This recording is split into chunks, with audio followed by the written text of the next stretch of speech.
سنت کفن کیا ہے وہ کل ہم نے سماعت فرمایا۔ عورت کا سنت کفن اور اس کا طریقہ کار وہ ہم سماعت فرمائیں گے۔ جیسا کہ کل بھی ہم نے پڑھا تھا، عورت کے لیے سنت کفن 5 کپڑے ہیں۔ 3 وہی کپڑے جو مرد کے لیے ہوتے ہیں، چادر یعنی جسے لفافہ بھی کہتے ہیں جو باندھنے کے لیے ہوتا ہے، اور تہبند قمیص۔ یہ 3 چیزیں مرد کے لیے سنت ہیں اور یہی عورت کے لیے بھی ہیں، اور 2 کپڑے عورت کے لیے اس سے اضافی ہیں۔ ایک اوڑھنی، دوپٹہ بھی کہتے ہیں، اوڑھنی بھی کہتے ہیں، اور ایک سینہ بند۔ اوڑھنی کی جو مقدار ہے طول کے اندر، لمبائی کے اندر، وہ 3 ہاتھ ہونی چاہیے، اور سینہ بند کی جو مقدار بتائی گئی وہ سینے سے لے کر ناف تک بھی ہو سکتی ہے اور رانوں تک بھی ہو سکتی ہے۔ تو یہ 5 کپڑے عورت کے لیے سنت ہیں کفن کے اندر۔ اور اس کے پہنانے کا طریقہ یہ ہے کہ جیسے مرد کو کفن پہنایا جاتا ہے کہ 3 کپڑے جو پہنائے جاتے ہیں، لفافہ، چادر، اسے سب سے پہلے نیچے بچھا دیں، اس کے اوپر تہبند بچھائیں، اور اس کے بعد میت کو قمیص پہنائیں۔ پہنانے کے بعد عورت کو اس کفن کے اوپر رکھ دیں، یعنی جو چادر اور تہبند بچھائی ہے اس کے اوپر رکھنا ہے۔ اس کے بعد عورت کے بال وہ سینے کی جانب 2 حصے میں تقسیم کر کے سیدھی جانب اور الٹی جانب سینے کے اوپر جو قمیص پہنائی ہے، کفن کی جو کفنی پہنائی ہے، اس کے اوپر ڈالنے ہیں۔ اس کے بعد جو اوڑھنی ہے وہ سر سے لے کر اسے ڈھانپ دینا ہے، جیسے عورتیں اوڑھنی یا دوپٹہ اوڑھتی ہیں اس طریقے سے، لیکن اس میں یہ خیال رکھنا ہے کہ چہرہ نہیں چھپانا، سر چھپانا ہے، اور باقی جو ہے اس کے بالوں کے اوپر ڈال لینا ہے جو اوڑھنی ہے، دوپٹہ ہے۔ اس کے بعد جیسا کہ ہم مرد کے لیے ہم نے کفن کو لپیٹا تھا، تو جو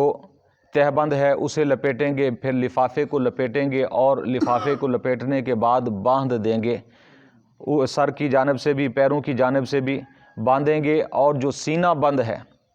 وہ سب سے آخر میں یعنی لفافے کے اوپر اسے باندھا جائے گا۔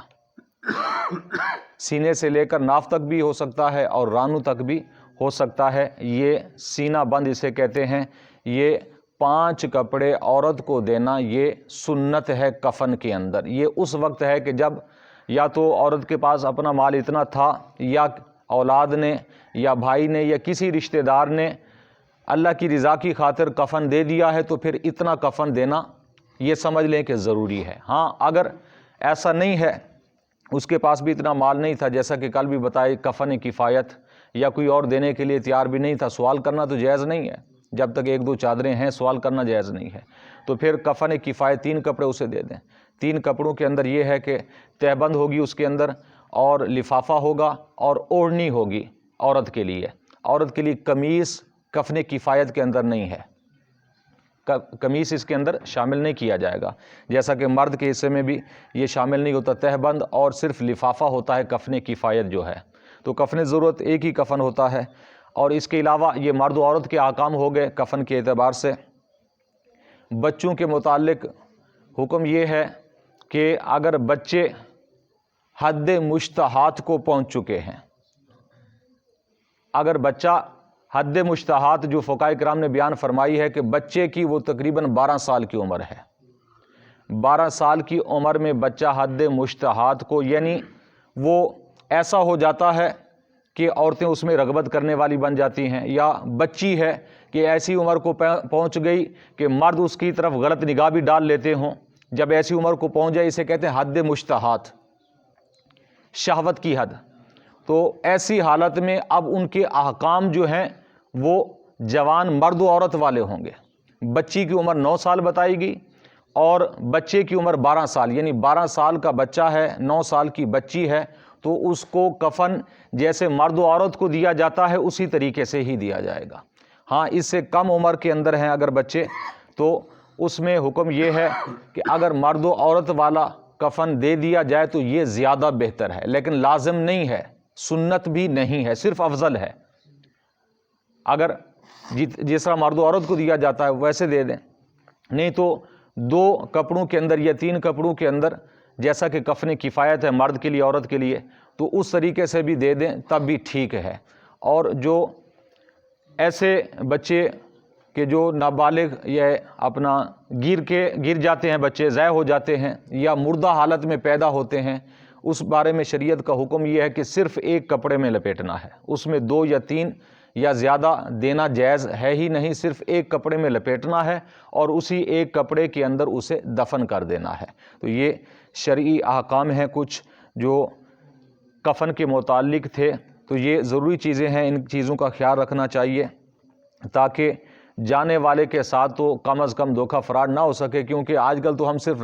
رسموں پر ہی عمل کرتے ہیں، لیکن خدارا جو دنیا سے جا رہا ہے اسے تو اس کا کفن و دفن، اس کی تجہیز و تکفین جو ہے، تدفین ہے، کم از کم یہ تو شریعت کے احکام کے مطابق کر دیں۔ تو وہ کیونکہ سچی دنیا میں جا رہا ہے تو اس کے ساتھ تو کم از کم ایسا بھلا کریں کہ جس طرح اللہ رسول کا حکم ہے اس طریقے سے انہیں کفنائیں، انہیں دفنائیں، تاکہ وہ آخرت میں سرخرو ہو سکیں۔ یہ نہ ہو کہ کفن عجیبی طریقے سے پہنائیں، غسل بھی عجیبی طریقے سے اپنی رسموں کے مطابق دیں، تو یہ نہ ہو کہ وہ جب جائے قبر کے اندر تو دیگر جو قبر والے ہیں وہ اسے دیکھ کر ہنس رہے ہوں کہ تمہارے گھر والوں نے ایسا کیا تمہارے ساتھ سلوک۔ اور یہ روایات سے ثابت ہے کہ جیسے ہی کوئی نیا بندہ جاتا ہے تو سارے قبر والے جو ہیں، قبرستان والی جتنی بھی روحیں ہیں ساری اس کے پاس جمع ہوتی ہیں، ملاقات کرتی ہیں، جا کر گفت و شنید کرتی ہیں۔ یہ ساری احادیث مبارکہ کے اندر یہ چیزیں موجود ہیں۔ اور اس کے بعد جو ایصال ثواب ان کے لیے جاتا ہے اس وقت بھی سارے جمع ہو جاتے ہیں، خوشی کا اظہار بھی کرتے ہیں۔ جن کے پاس ایصال ثواب نہیں پہنچتا وہ غمگین ہوتے ہیں اور اظہار افسوس بھی کرتے ہیں کہ ہائے افسوس کہ ہماری اولاد ہمیں بھول گئی۔ تو ہوتا کیا ہے کہ آج کل 2-3 سال جو ہے وہ سالانہ ختم بھی ہوتے ہیں، جمعراتی بھی ہوتی ہیں، سارا کچھ ہوتا ہے، اس کے بعد کبھی دعا ہی نہیں کی۔ تو جو بھی ہمارے رشتہ دار، والدین، دوست و احباب دنیا سے چلے گئے، جب بھی آپ دعا کریں تو انہیں اپنی دعا کا حصہ بنائیں، یہ ان کا حق ہے۔ اللہ تعالیٰ کی بارگاہ میں دعا ہے نبی کریم صلی اللہ علیہ وسلم کے وسیلہ سے ہم سب کو دین کی سمجھ عطا فرمائے، آپ علیہ الصلوۃ والسلام کے نقش قدم پر چلنے کی توفیق عطا فرمائے، آمین بجاہ النبی الامین۔